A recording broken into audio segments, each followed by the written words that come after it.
धोरण 7 विषय हिंदी। जैन शिक्षण संकुल की तरफ से विद्यार्थी मित्रों आपका स्वागत है। विद्यार्थी मित्रों, आज मैं आपको पेज नंबर 14 पर विद्यार्थी मित्रों 14 जो पेज है उसके पर आपको एक कहानी है जो मैंने स्वाध्याय में आपको लिखने से मना किया था। अब आपको ये कहानी लिखनी है, तो अब आप ये कहानी कहाँ लिखोगे? ये कहानी आप अपनी जो नोटबुक है हिंदी की उसके पीछे लिखो, या व्याकरण की जो नोटबुक बनाई है उसके पीछे लिखो, या उसके साथ भी लिख सकते हो, कोई बात नहीं है। तो आपको ये कहानी, मैं आज आपको ये कहानी समझा देती हूँ, उसके बाद में एक व्याकरण का टॉपिक भी समझाती हूँ, वो आपको अपनी नोटबुक में लिखना है। तो आप ध्यान से समझिए ये कहानी कि क्या बताते हैं इस कहानी में। मैंने जब स्वाध्याय चलाया था तब बोला था विद्यार्थी मित्रों कि ये कहानी मैं आपको बाद में समझा दूँगी। तो आज आपको ये कहानी समझना है, तो समझिए आज आप ये कहानी में लिखा है कि एक नौकर द्वारा हार चोरी करना, सेठ का सभी नौकरों से पूछना, किसी का चोरी कबूल न करना, युक्ति करना, प्रत्येक को 7 इंच की लकड़ी देना, जादू की छड़ी होने की बात, दूसरे दिन कहना कि चोर की लकड़ी 1 इंच बढ़ जाएगी, घर जाकर हार चुराने वाले नौकर का 1 इंच लकड़ी थी वो काट देना, दूसरे दिन चोर का पकड़ा जाना। ये आपके की कहानी में आपको आधे पॉइंट बताया है। अब उससे आपको कहानी पूर्ण करनी है। पहले तो हम लिखेंगे सेठ की चतुराई, जो शीर्षक होता है कि सेठ जी ने कैसे जो हार चोरी हुआ था वो चोरी हुआ हार सेठ जी ने कैसे युक्ति करके पकड़ा थे, इसलिए इसका शीर्षक बताया है सेठ की चतुराई।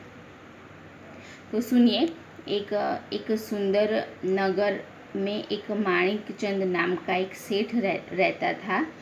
उसके घर में कई नौकर चाकर काम करते थे। एक दिन सेठानी अपनी कीमती हार मेज पर ही रखकर किसी काम से चली जाती है। उसके नौकर ने मौका देखकर हार चुरा लिया। सेठानी लौट कर आई तो मेज पर हार न देखकर सन्न रह गई। उसने सेठ से हार चोरी की बात की। सेठ ने सभी नौकरों को बुलाकर पूछा, परंतु किसी नौकर ने चोरी कबूल नहीं की। सेठ बहुत बुद्धिमान थे। उन्होंने एक युक्ति की। उन्होंने प्रत्येक नौकर को 7 इंच की लकड़ी दी और कहा, देखो ये जादू की छड़ी है, तुम उसे घर ले जाओ, कल लाकर मुझे दिखाना। जिसने हार चुराया होगा उसकी लकड़ी 1 इंच बढ़ जाएगी। सभी नौकर अपनी अपनी लकड़ी लेकर घर गए। हार चुराने वाले नौकर ने सोचा कि मैंने हार की चोरी की है तो इसलिए मेरी लकड़ी 1 इंच बढ़ जाएगी। क्यों न मैं 1 इंच लकड़ी काट दूँ, तो 1 इंच बढ़ने पर भी वह 7 इंच की ही रहेगी। ऐसा सोचकर उसने अपनी लकड़ी 1 इंच काट दी। दूसरे दिन सभी नौकर अपनी अपनी लकड़ी लेकर सेठ के घर पहुँचे। सेठ ने प्रत्येक लकड़ी देखी। एक नौकर ने लकड़ी 1 इंच कम थी। जरा सा धमकाने पर उसने चोरी कबूल कर ली। सेठ ने उससे हार वापस लिया और उससे नौकरी से निकाल दिया। इस तरह सेठ ने युक्ति से हार को चुराने वाले नौकर को पकड़ा। यह था विद्यार्थी मित्रों आपकी कहानी। ये कहानी आप 1 से 2 बार सुनकर बाद में अपनी नोटबुक में लिख देना। उसके बाद विद्यार्थी मित्रों आपका एक ग्रामर व्याकरण का एक पॉइंट आता है, संज्ञा। संज्ञा किसको बोलते हैं हम? आज मैं आपको संज्ञा के बारे में मैं समझाऊंगी। संज्ञा के 4 प्रकार है। पहला है पेज नंबर 16 पर। आज हमको व्यक्तिवाचक संज्ञा को समझना है। व्यक्तिवाचक संज्ञा किसे कहते हैं? व्यक्तिवाचक संज्ञा की पहले हमको व्याख्या लिखनी है, डेफिनेशन जो बोलते हैं। विद्यार्थी मित्रों, आपको ये संज्ञा का जो मैं आपको बताती हूँ, अपनी व्याकरण की नोटबुक में लिखना है। कोई भी विद्यार्थी मित्रों अपनी हिंदी की नोटबुक में नहीं लिखेगा। सबको व्याकरण की नोटबुक बनानी है, कंपलसरी सब विद्यार्थी मित्रों बनाएंगे। पहले आप टॉपिक हेडिंग लिखेंगे संज्ञा, उसके बाद लिखेंगे व्यक्तिवाचक संज्ञा, और उसके बाद दूसरे नंबर में लिखेंगे जातिवाचक संज्ञा। 4 है, भाववाचक भी है, समूहवाचक भी है। आज हमें सिर्फ 2 ही पढ़नी है। आप 4 एक साथ पढ़ेंगे तो आपको नहीं समझ में आएगा, इसलिए मैं आपको एक एक करके ही समझाऊंगी। आज आपको व्यक्तिवाचक संज्ञा को पढ़ना है। व्यक्तिवाचक संज्ञा किसे कहते हैं, सुनिए उसकी व्याख्या। किसी खास व्यक्ति, प्राणी या स्थान को सूचित करने वाली संज्ञा को व्यक्तिवाचक संज्ञा कहते हैं। आपको ये व्यक्तिवाचक संज्ञा है, उसकी व्याख्या आपको अपनी नोटबुक में लिखना है। आप अपनी नोटबुक में लिख दो, उसके बाद में आपको क्या लिखना है वो मैं आपको बताती हूँ। व्यक्तिवाचक में व्यक्ति का जो नाम आता है उसको व्यक्तिवाचक संज्ञा ना कहते हैं। व्यक्तिवाचक संज्ञा में देखो, आपको जो चित्र बताया है ना, उसमें से हम जो क्या लिखा है, निर्देशी शब्दों में से व्यक्तिवाचक संज्ञा के ऊपर निशानी कीजिए। तो आपको इसमें से कौन से शब्द व्यक्तिवाचक हैं वो इसमें से ढूंढ कर लिखना है। पहले मोहन एक व्यक्ति का नाम है, इसलिए इसको व्यक्तिवाचक कहते हैं, मोहन। उसके बाद में गुजरात, तापी, वीर सावरकर, गिरनार, ये सब क्या है, व्यक्तिवाचक है। क्या बोला था व्याख्या में आपको? किसी खास व्यक्ति, प्राणी या स्थान। किसी खास व्यक्ति, तो व्यक्ति का नाम आ गया मोहन, इसलिए मोहन आया। क्या बोलते उसके बाद में प्राणी या स्थान। तो उसके बाद में कोई प्राणी का आता है, नहीं आता है। उसके बाद में क्या आता है,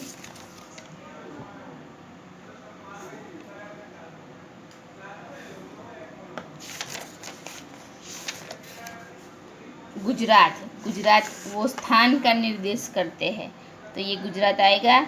ओके। उसके बाद में किसी खास व्यक्ति का नाम आ गया, स्थान का आ गया। प्राणी, गुजरात वो भी स्थान को सूचित करता है, वो भी आ गया। तापी जो नदी है उसका नाम है ना, तो वो भी आएगा, तो तापी, ये तापी भी आएगा। वीर सावरकर नाम है व्यक्ति का। जो हम बोलते हैं ना, जो लोग वीर बोलते हैं, वीर व्यक्ति, तो जो भी सारे वीर व्यक्ति होते हैं उसका नाम, सैनिकों के नाम, तो वो भी आएगा। तो वीर सावरकर आएगा, मोहन आएगा, गुजरात आ गया। नदी या पर्वत, तो नदी का नाम आ गया तापी, तो वो सारे क्या है, व्यक्तिवाचक है। तो उसके साथ, और पर्वत का नाम क्या आ गया, गिरनार। अब पर्वत का नाम ये रहा, पर्वत का नाम गिरनार। तो ये सब व्यक्तिवाचक संज्ञा है। तो फिर से समझिए हम के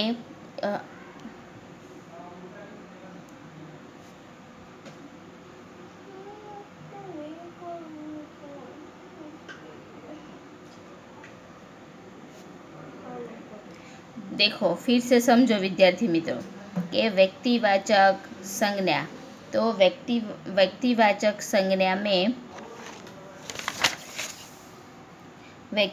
संज्ञा में वीर सावरकर आ गया, मोहन व्यक्ति का नाम था आ गया, गुजरात देश का नाम था आ गया, किसी स्थान प्राणी नदी का आ गया, पर्वत का नाम था वो भी गिरनार आ गया, तापी आ गया, वो सारे आ गए, ये सब व्यक्तिवाचक है। तो इसमें से हम नीचे दिए गए वाक्यों को पढ़िए और रेखांकित शब्दों को ध्यान में लीजिए। तो इसमें से कौन हमें जातिवाचक है कैसे समझ में आता है? देखो पहला लिखा है हमारे देश के सैनिक बहादुर है, तो सैनिक तो व्यक्ति हुआ ना, तो व्यक्ति जाति में। उसके बाद जो शब्द संपूर्ण जाति का बोध कराते हैं ना, संपूर्ण जाति का, उसको जातिवाद उसको जातिवाचक कहते हैं। परंतु हमको तो अभी क्या समझना है? व्यक्तिवाचक समझना है, उसके बाद में हम जातिवाचक समझेंगे। तो जी ये जो आपको एग्जाम्पल दिए हैं वो सब किसके हैं? जातिवाचक के हैं। हम उसको हमें अभी नहीं करना है, वो बाद में करेंगे। पहले हम जातिवाचक के करेंगे।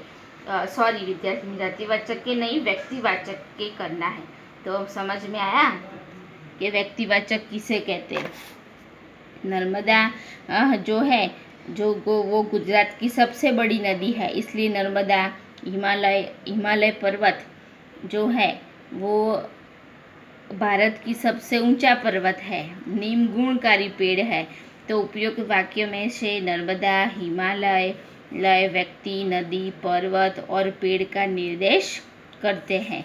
इसे हम व्यक्तिवाचक संज्ञा कहते हैं।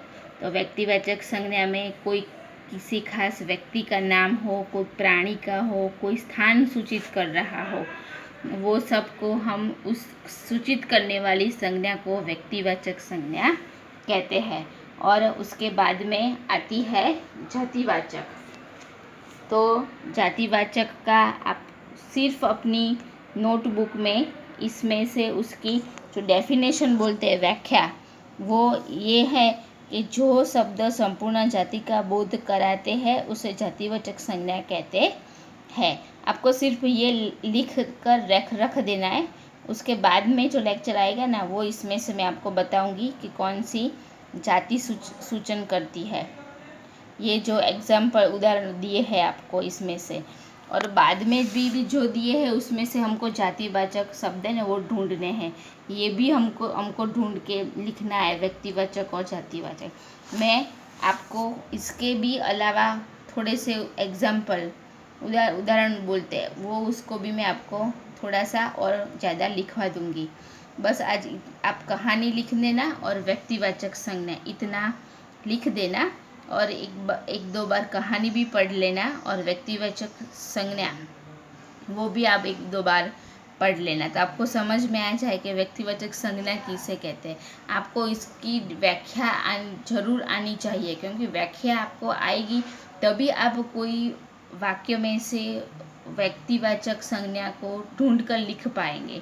तो वो हमको व्यक्तिवाचक संज्ञा किसे कहते हैं उसको आना जरूरी है। तो वो आप तैयार कर देना, और घर पे अच्छी तरह से अपना ख्याल रखना और तैयारी करना। Thank you.